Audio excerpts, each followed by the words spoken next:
Utilisé dans la musique ou dans les cérémonies traditionnelles, le tam-tam est un instrument symbolique en Afrique. Le tam-tam règne en maître au milieu des autres instruments musicaux. Il en existe de toutes les tailles, de toutes les formes, peint ou brut. La fabrication du tam-tam est un art qui se transmet de génération en génération au Bénin. L'aventure de ce jour nous emmène à Adjara, l'une des communes de l'Ouémé, la ville béninoise spécialisée dans la fabrication des tambours. Suivez-moi pour découvrir le quotidien d'un fabricant de tam-tam.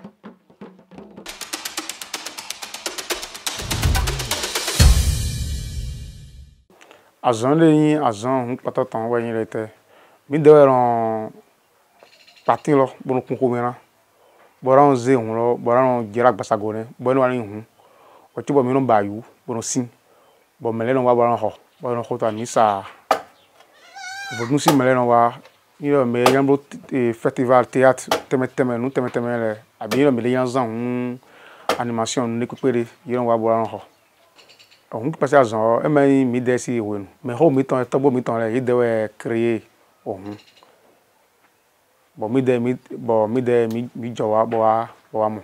A Jean le bo akota de fumo no bai. Akota wo je ron famille wo je ron bai. Famille de Kota Adjara, bo de Kota Franco. Il est à Franco complet o. Famille de Kota Franco Bolombo wo in datin.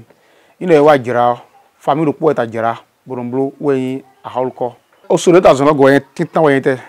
Il a mis à zone wa bon me revoir me gan avec client de voir me gan il a mis to hun sin we o mo don sin to nu potan ji il a sun si lo pa na do azon so se passer ton to zame il a ji afon lo mo don la we choro yi azon wa lo kan il est à zone wa ba zone wa lo e brese ton e don zi azon wa lo bo don zi daji bo don ba kaka bo aparan ku e do fi mi o zi do kwa aparan ku o chubo na zi lo ji azon wa ji mi do mi fon gboro po bon mi do commande ta igba ti tan de mi ambo we commande de mi do uji mi na jaro ko parce que ma gbe to client si you know client maka zon mi ya but you know zon de mi na wa da yi but client na wa bo ran ho yo mi so no jeji bo wa zon bon gboropo you know agbasa lo ize ganji mi na wa zon kaka bon mi ganji azon gi to ni 8h a fon na bi 9h bon e kan ko jayi kan ton mo mi na jiro.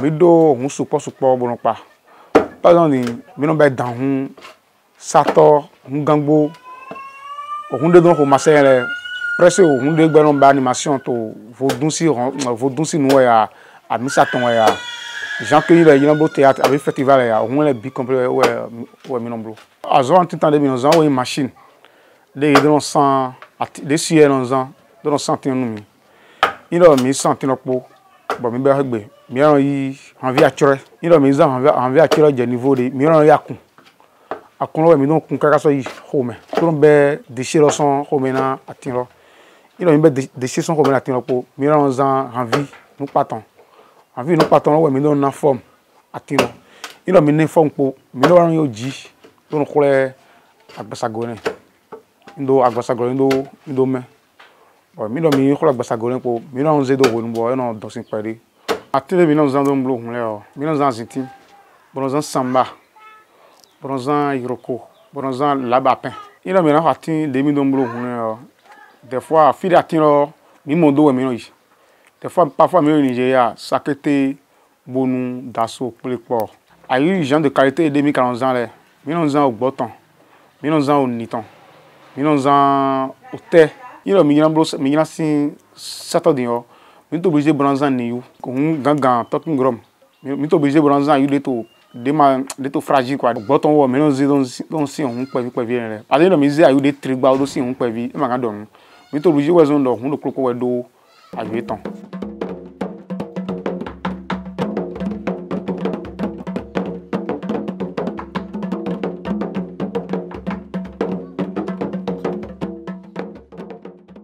ba ouvert te mi lo we you know mi ho atin lo to mu kan me bo san de na bo to nu kan lo me do wa ko gbe we ouvert da o kin lo wo ron na tagba e ron do tagba mi tran na mi mo parce que do mo tin lo e ma bo awo Bon, ayou autant souvent, et non jawé, pas non ojisitan, mon le nom ayou. Bon, il y a mon côté voilà phobie. Bon, il dépend que l'on l'entend. Mais il y a un peu vieux, à peine 1000 ans, oui.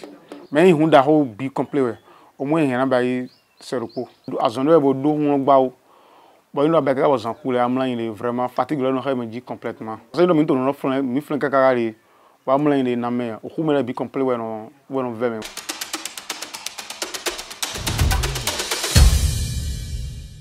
Bon, il y a un peu encore des moments où il y a des déchets de tout.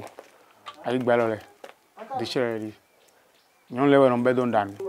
Bon, à une autre bon, il y a mission à eu des poulets. Déchets sous mais nous bien connu. Abi mené non tortilla là. Il donne wa bon champ. Azomi to ou jamais homi to la bokaka pour divi pour quoi qu'on ba ba we. Mais ça m'a support au me rola won. Mais gbe won kemi a mi sale support bon me le non wa bon ho. Pepe akwe e ma nyina cha. O mo ya dun. Mais ma ko pena ne di milete quoi.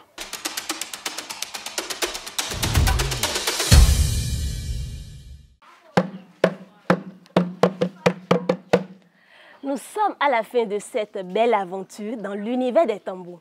Nous savons maintenant qu'il est capital de veiller à la qualité du bois, car chaque tam-tam avec sa particularité. Il faut en fabriquer en fonction des rythmes et sonorités auxquels ils sont destinés. Prenez le rendez-vous pour le prochain numéro de Mon Quotidien.